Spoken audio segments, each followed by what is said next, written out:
Hello there. It's another edition of Tech Trends, the program that takes you on a ride in 25 minutes to seek out innovation and creativity that are unique to Africa. On our lineup this week, we kick off with the launch of the Innovation Center Timbuktu FinTech Hub in Lagos, an initiative of the United Nations Development Programme, UNDP, the Timbuktu Africa Innovation Foundation, in collaboration with the federal government. And then we feature the demo day of the Female Founders and Funders Program, Innovate Her, by the Lagos Innovate team of the Lagos State Employment Trust Fund. Plus, there's my interview with Philip Iweko, Chief Information Security Officer and Data Protection Officer of NPF Microfinance Bank, and we will be talking about Nigeria's preparedness against cyber threats. We'll give you more in just a moment. Do stay with us. This is Tech Trends, and I am Olayemi Odunuga.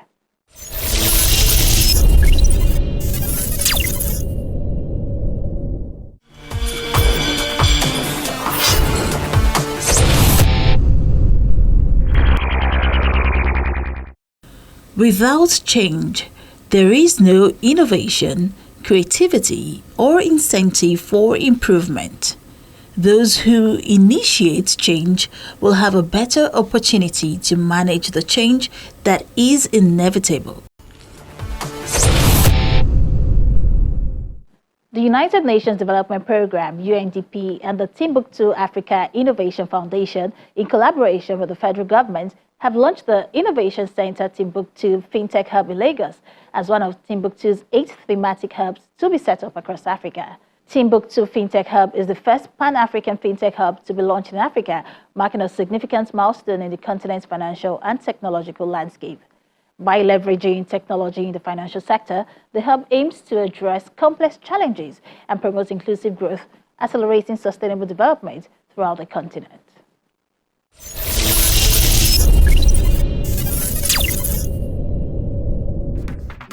Timbuktu is described... It's a journey towards innovation and economic growth in Africa.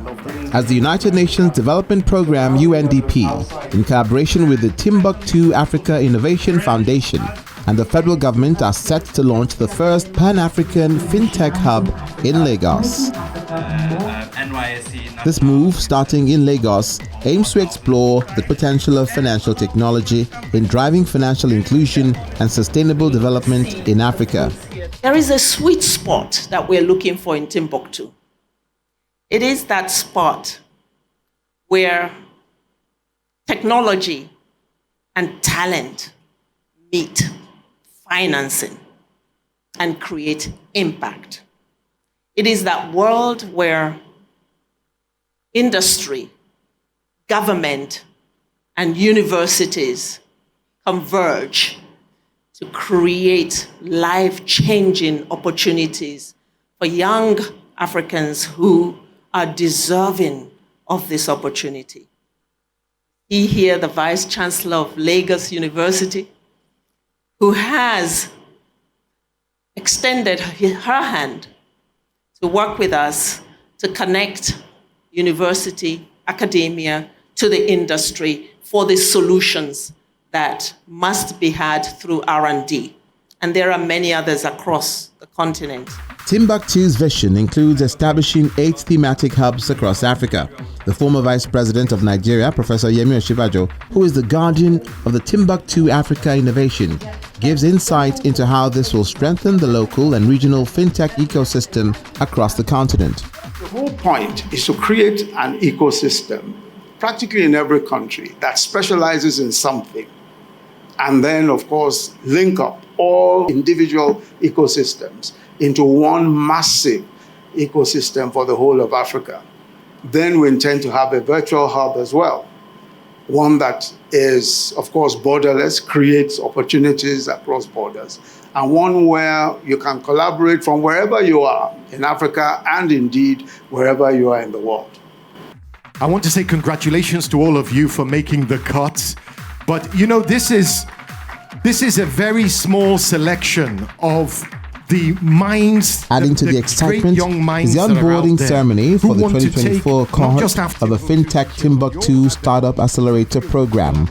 Over 800 applications from 47 different countries were received but only 42 startups from across 33 African countries were selected. These visionaries are poised to reshape the future of development, but in particular, the future of fintech, bringing new solutions and groundbreaking technologies to the forefront. Lagos, the fintech capital of Africa, is about to lead an extraordinary transformation to Africa, to the world. Folks, this is a movement of growth, disruption, and unparalleled innovation. Let's embrace this momentous occasion and make history together. The future of fintech in Africa starts here, in Lagos, and it starts now. If you are in a leadership position in this continent, you stay awake all night, given the multiple challenges that our continent faces, given the polycrisis that our continent faces. But every single day you wake up and see young people embracing innovation, embracing change, adapting to the demand of our time, it gives you hope.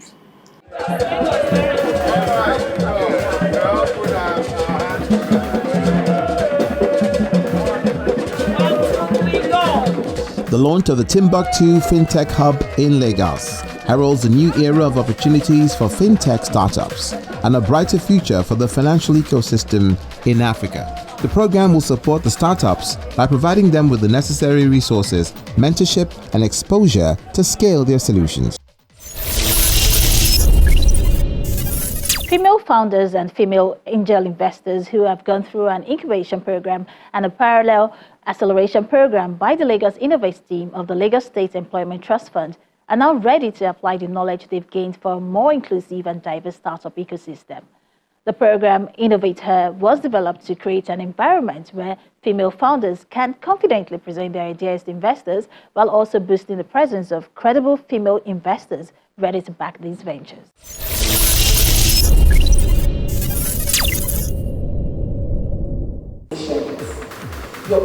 After 8 intense weeks of learning and growth through knowledge-sharing sessions, masterclasses, and mentorship, it's time to showcase the journeys of the 6 finalists of the Female Founders and Funders Program. If others have done it already, is to identify what they've done right, what they've not done right, and leverage. The program, Innovate Her, which kicked off in April by the Lagos Innovate team of the Lagos State Employment Trust Fund, is not just an initiative. It's a movement aimed at closing the gender gap within the founders and funders ecosystem. Raised over $850,000 in a mix of equity and debt, allowing us to recycle over 300,000 waste tires that would otherwise end up in... Through an incubation program for the female founders and the parallel acceleration program for the female investors, the goal is to create an environment where more women can confidently pitch their ideas and secure the necessary funding to turn these ideas into reality. For you to have come this far, you have actually found a solution to a problem. And that's one thing we keep driving at Lagos Innovate, that in your little space, in your little idea, make sure you're adding value, make sure you're solving for something. And that's what we're here today. One, we're witnessing what you're going to do, but we're also making sure that you're leaving here empowered, you're leaving here to strive for more, and you're leaving here to add more value to Lagos State. And who knows, to the world. We do emphasize at AfriGlocal that when ladies come to the table, we are there based on merit.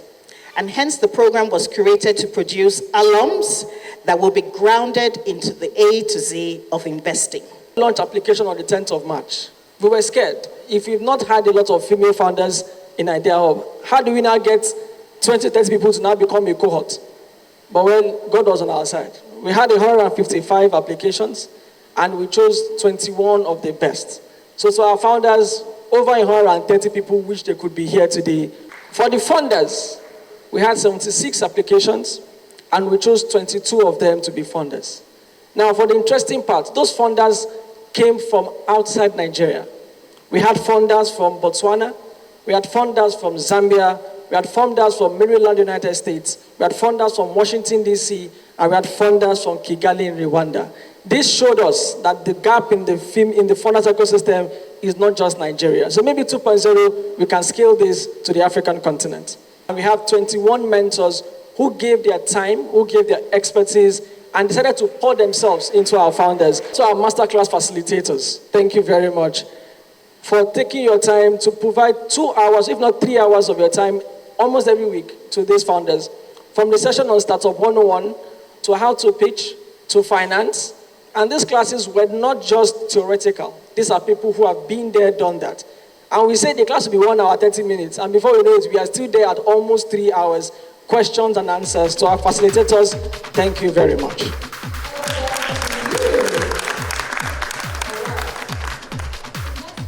In order to create a more inclusive and supportive environment for female innovators, it is also important to deliberate on sustainable strategies that will extend beyond the event.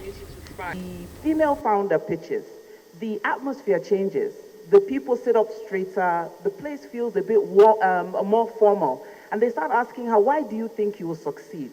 How will you work with competition? And unfortunately, the female founder didn't even know how to interpret this obvious bias, but my partners couldn't see it. So I think the first thing is being able to give our female business leaders the tools to be able to work with this bias that they see. So one of the causes I feel is adequate training. The second one is diversification of the leadership in fund managers. Because I was in the room, I was able to point out that bias. So much data to show that when you have women in leadership, the performance of the company is better. It's not being selfish, but it is the truth, the reality, because we are being seen as a minority. But everybody knows that what a man can do, a woman can do better. So it's time for us to embrace that and make sure that we kind of promote it. Thank you. And to the heart of the gathering, one after the other, the finalists pitched their ideas to the judges for a few minutes. People want fun, people want simple, people want transparent tools, and that is what OnCulture is bringing to the table. And we also want to give employees control over their employment experience. We are cheaper than what is currently obtainable because we take it directly from the farmers and bring to them. It's a win-win for everybody. Everyone in the company, from the CEO to finance to marketing, can see the state of their cybersecurity, because cybersecurity should not just be the problem of the security team. Made at her shop, conveniently, she picks a plan. She starts micro savings, right? She's able to now complete a health screening, and we take her health history, get a health summary, and we use that to plan a healthcare for the year and also her financial needs. We encourage her to save beyond that financial needs because of unplanned expenses. The Female Founders and Funders program, Innovate Her, is not just about closing the gender gap. It's about building a future where everyone has the opportunity to succeed. According to the latest report from the Computer Crime Research Center, CCRC, the cost of cybercrime is projected to escalate to $12 trillion by next year. This alarming increase is driven in part by a surge in AI-enabled attacks and a 910% rise in monthly domain registrations, specifically aimed at mimicking ChatGPT. As Nigeria remains one of the top global hotspots for cybercrime, understanding these emerging threats and the measures needed to counter them is more crucial than ever.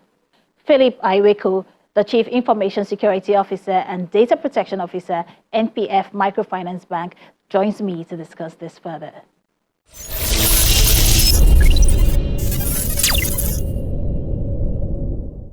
Despite having dedicated legislation like the Cybercrime Act 2015 and even the National Cybersecurity Policy and Strategy 2021, reports still suggest that Nigeria remains a significant hotspot for cybercrime. Why do you think that is so? Now, recently I was looking at a NIPS report on fraud, and I looked at the trend in the last 5 years. What we noticed is there was a significant increase from 2015 to date in terms of the volume in terms of amount that have been lost from within the financial sector, those that have been reported. And yes, there was a hike during the COVID era where we experienced increase within the COVID season. But after that, it dropped a bit. It dropped a bit. But in terms of financial losses, there has also been an increase within that space. So what needed to be done in terms of the recent rating, despite the regulation itself needs a lot of updates in terms of now we now have AI, and as at the point where those regulations were done, I'm not sure things around AI were put into context. So even the laws, the regulation from even the CBN on the financial sector still requires some review based on what is happening right now regarding generative AIs, such that all of those policies should look at things that has to do with AI, not the trendy thing. Then if the regulation itself, I would say, in terms of enforcement, I would say there's still a gap in enforcement of the regulation. And even the penalty, if you look at the fine, for example, I was just going through the regulation a few hours ago, I saw so many things around. Someone commits a crime, steals a lot of money, and the fine is ₦1 million. In one of the cases, ₦7 million. And what these bad guys do away with, they are in tons and hundreds of millions. So if you are saying someone should pay a fine of ₦7 million for a crime for stealing 250 million, then it makes the business very lucrative for such person. So these are the things that need to be looked around within the regulation, such that some part of the regulation needs to be reviewed. If you are found guilty, for example, you are not just going to pay the fine or probably be jailed. There should be provision for making for such individual to refund the total amount that have been stolen or that have been lost as a result of such acts. So those amendments need to come into the regulation. I know the CBN has done a whole lot of work for the financial sector in terms of the deposit money banks and other financial institutions. Aside that, we don't have any regulation that looks at what other sector of the economy does in terms of cyber security. This is a critical aspect. And if you look at those sectors, for example, outside the financial sector, they contribute a very great chunk in terms of the economic system, in terms of our ecosystem in Nigeria. Well, Philip, you're certainly right about us, updating our regulations, because it's no news that the cyber threat landscape is constantly changing as cyber criminals keep coming up with more sophisticated threats. And, some of those changes we need to reflect in our regulation, which is according to a report described as the first ever World Cybercrime Index by researchers from the University of Oxford and the University of New South Wales, Canberra. What measures do you believe the government and perhaps the private sector should take to combat these issues much more effectively? Yeah, thank you very much. When I looked at that rating and I did a comparison with the NIPS fraud report for 2023, we saw a total financial loss of over attempted cases 19-point-something billion, while the successful one were about 17.2 billion. And I look at the kind of the method being used by the hackers, I discovered that social engineering contributes about 70% of such attack. So what are these proactive steps the government can take in addressing this? One, the need for awareness. Awareness is very critical.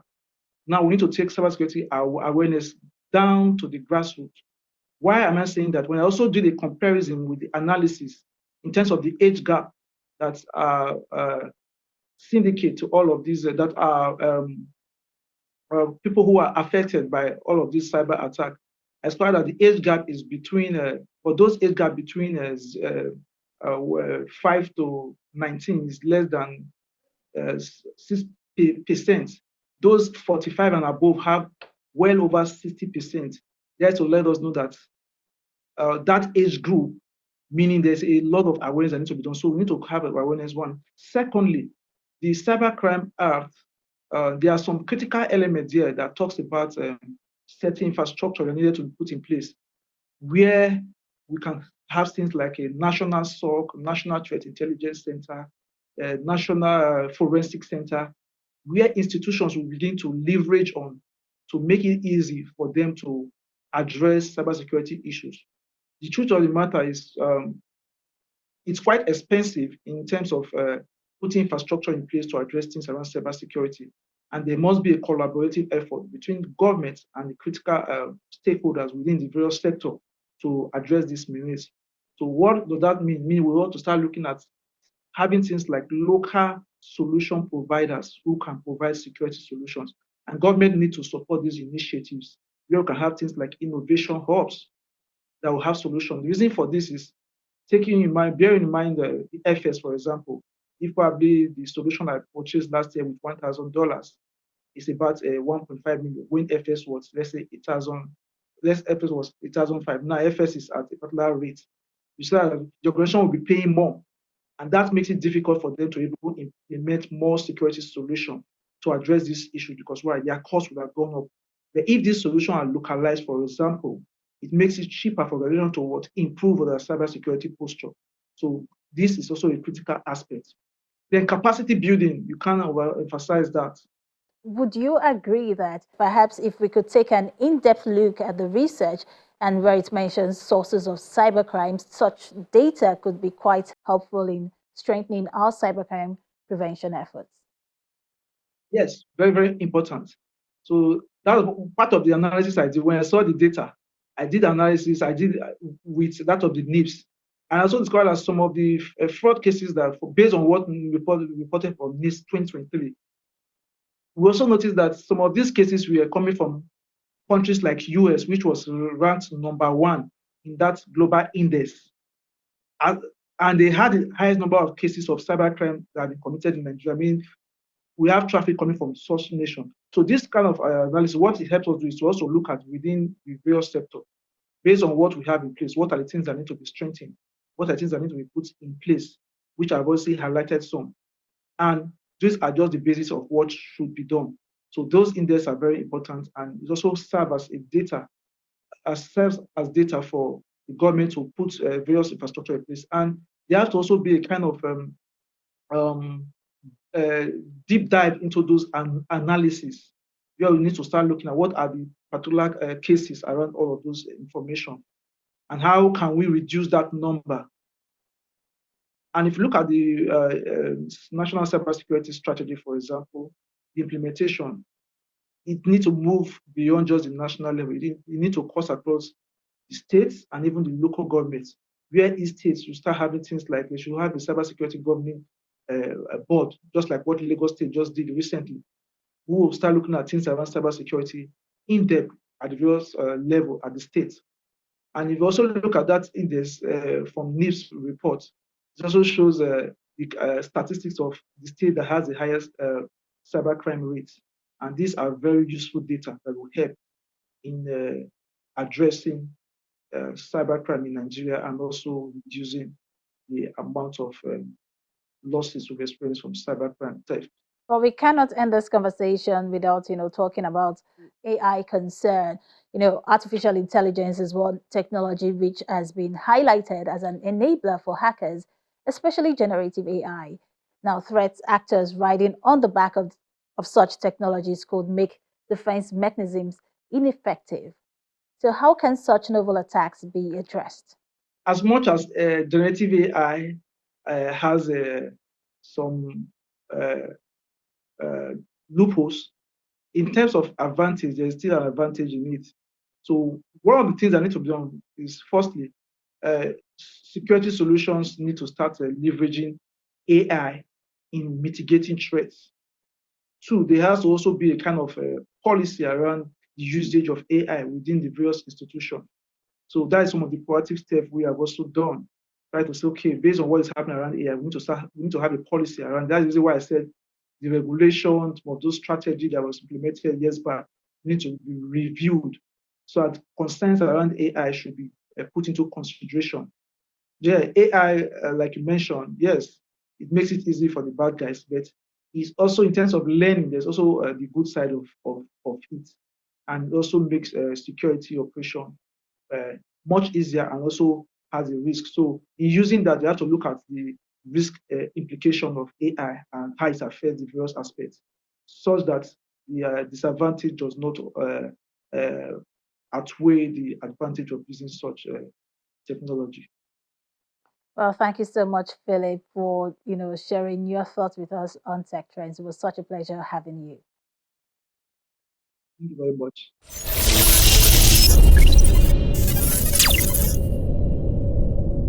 And it's a wrap on the show this week. Thank you for watching.